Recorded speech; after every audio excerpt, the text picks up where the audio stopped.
The third question is, how can something that has ceased to exist, so something that has gone into non-existence, into Adam, how can it come back into existence? And we already addressed this to a certain extent. We said that the reason why someone would ask this question is a misconception based on one of two things.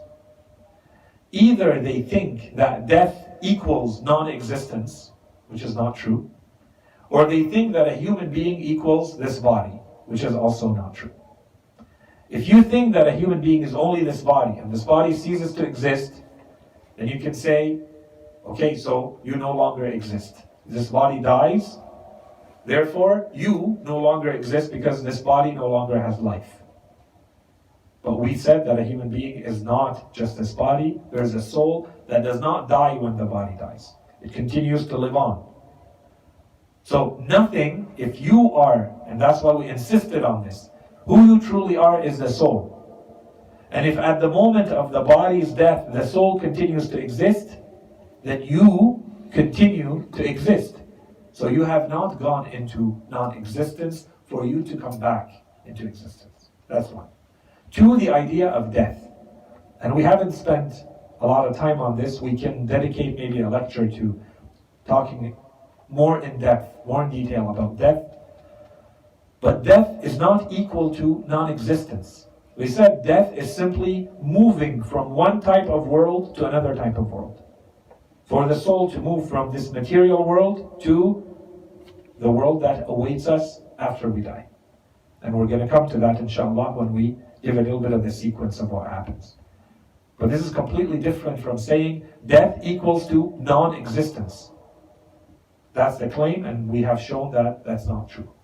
Okay, so at the moment of death, no one moves into non-existence. So the assumptions of this question or this objection are wrong to start with.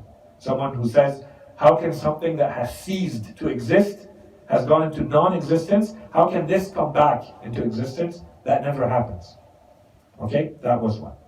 Secondly, in addition to this, from a more rational perspective, even if we wanted to look at this question by materialist standards, there's a problem with the question.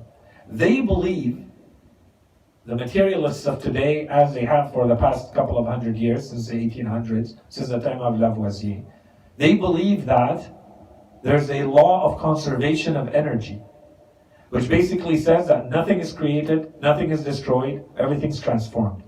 Nothing ever ceases to exist. It just transforms into something else. So if that is the case, then why would you think that in the case of a human being, we are going into non-existence? There's a transformation that's happening by your own admission, and so we can just rely on this. Here I wrote a little note. Maybe it's a manifestation, because this is clearly a scientific principle. This is an empirical principle that has been tested. If you go back centuries before the principle of Lavoisier, which is nothing is created, nothing is destroyed, everything's transformed, there was actually a principle in Islamic philosophy that says that which exists cannot cease to exist. Based on everything, if we look at the world as a closed system, anything that is in a state of existence cannot become in a state of non-existence. That's a philosophical principle. This Lavoisier principle, the law of conservation of energy, to me it seems that it's one application of that principle. That principle is at a higher order of abstraction, right? It includes more. It includes the material world with all of its laws and principles, in addition to everything else that we may or may not know of. Okay? In any case. The rest of it, I think, is clear. We spoke about the soul and so on and so forth. So the reminder, I'm skipping over. Inshallah, this part is clear.